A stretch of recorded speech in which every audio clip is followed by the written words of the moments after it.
Kingmakers IAS Academy for UPSC and TNPSC admissions. Call 9442272273.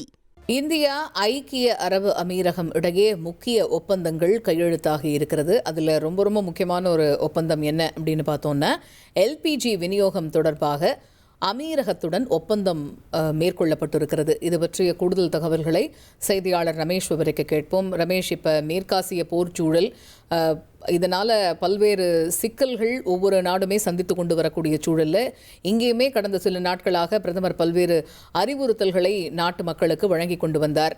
இதில் இப்போ எல்பிஜியோட நிலைமை என்ன ஆகும் அடுத்து அப்படிங்கிற ஒரு கேள்வி வரை எழுந்திருக்கக்கூடிய சூழலில் இப்போ இந்தியா ஐக்கிய அரபு அமீரகம் இடையே முக்கிய ஒப்பந்தங்கள் கையெழுத்தாகி இருக்கிறது. ரொம்ப முக்கியமாக எல்பிஜி விநியோகம் தொடர்பாகவும் ஒப்பந்தம் கையெழுத்தாகி இருக்கிறது. இந்த ஒப்பந்தம் பற்றிய முழு விவரங்கள் என்ன? நிச்சயமாக நீங்கள் குறிப்பிட்டது போல இந்தியாவிற்கு தொடர்ந்து எல்பிஜி, அதாவது லிக்விஃபைடு பெட்ரோலியம் கேஸ், எல்பிஜி எரிவாயுவை தொடர்ந்து உறுதி செய்கின்ற வகையில் இந்தியாவுக்கு எல்பிஜி விநியோகம் செய்வது தொடர்பான ஒரு முக்கிய புரிந்துணர்வு ஒப்பந்தம் இந்தியாவிற்கும் ஐக்கிய அரபு அமீரகத்திற்கும் இடையே கையெழுத்தாகி இருக்கிறது. சற்று முன்னதாக பிரதமர் மோடி ஐக்கிய அரபு அமீரகம் சென்றடைந்தார். விமான நிலையத்திலேயே அவரை அந்த நாட்டினுடைய அதிபர் ஷேக் முகமது பின் சையத் அல் நயான் நேரில் சென்று வரவேற்றார். இது ஒரு ஷார்ட் விசிட் தான். எனவே விமான நிலையத்திலேயே இரு நாடுகளின் தலைவர்களிடையே பேச்சுவார்த்தை நடத்தப்பட்டது. இந்த பேச்சுவார்த்தையில் பல்வேறு புரிந்துணர்வு ஒப்பந்தங்கள் இந்தியாவிற்கும் ஐக்கிய அரபு அமீரகத்திற்கும் இடையே கையெழுத்தாகி இருக்கிறது. அதில் ஒன்றுதான் இந்தியாவிற்கு தொடர்ச்சியாக எல்பிஜி விநியோகத்தை உறுதி செய்வது தொடர்பான ஒரு முக்கிய ஒப்பந்தம் கையெழுத்தாகி இருக்கிறது. அதாவது ஐக்கிய அரபு அமீரகம் ஒரு குறிப்பிட்ட அளவுகளில் இந்தியாவுக்கு தொடர்ச்சியாக எல்பிஜி விநியோகத்தை உறுதி செய்யும். இந்த ஒப்பந்தம் ஏன் இந்த சூழ்நிலையில் பெரும் முக்கியத்துவம் என்றால், மத்திய கிழக்கு பிராந்தியத்தில் நீடிக்கக்கூடிய போர் காரணமாக உலக அளவில் எல்பிஜி விநியோகமும் எரிவாயு விநியோகமும் பாதிக்கப்பட்டிருக்கிறது.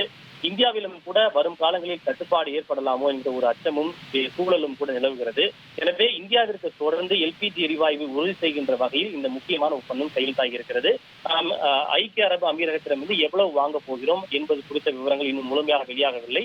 அதனை வெளியுறவுத்துறையினுடைய செயலாளர் செய்தியாளர் சந்தித்து விளக்கும் போது அது தெளிவாக கூறுவார். இது தவிர ஸ்ட்ராட்டஜிக் பெட்ரோலியம் ரிசர்வ், இரு நாடுகளிலும் முக்கியமான பெட்ரோலிய இருப்பு குறித்த ஒரு முக்கிய ஒப்பந்தமும் கையெழுத்தாகி இருக்கிறது. இது மட்டுமின்றி வடினார், குஜராத் மாநிலம் வடினாரில் ஒரு கப்பல் ரிப்பேர் கிளஸ்டர், அதாவது கப்பலை சீரமைக்கக்கூடிய ஒரு மையம் அமைப்பது தொடர்பான ஒரு புரிந்துணர்வு ஒப்பந்தமும் கையெழுத்தாகி இருக்கிறது. குஜராத் மாநிலம் வடினார் பகுதியில் ஐக்கிய அரபு அமீரகம் கப்பல் சரி செய்யக்கூடிய ஒரு முக்கியமான மையத்தை அமைக்கும் என்று எதிர்பார்க்கப்படுகிறது. இது தவிர இந்தியாவினுடைய உட்கட்டமைப்புகள்ல பல்லாயிரம் கோடி ரூபாய் முதலீடு செய்வதற்கும் ஐக்கிய அரபு அமீரகம் இந்தியா இடையே ஒப்பந்தம் கையெழுத்தாகி இருக்கிறது. இது குறித்த முழுமையான விவரங்கள் சற்று நேரத்தில் வெளியாகும். இந்த ஒப்பந்தம் கையெழுத்தான பிறகு உடனடியாக பிரதமர் மோடி ஐக்கிய அரபு அமீரகத்திலிருந்து புறப்பட்டு நெதர்லாந்து உள்ளிட்ட நாடுகளுக்கு அவர் செல்ல இருக்கிறார்.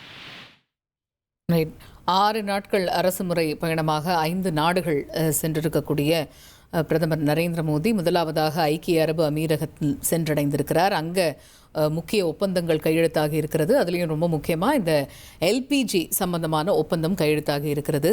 இது தொடர்பான முக்கிய செய்தியை பார்த்தோம்.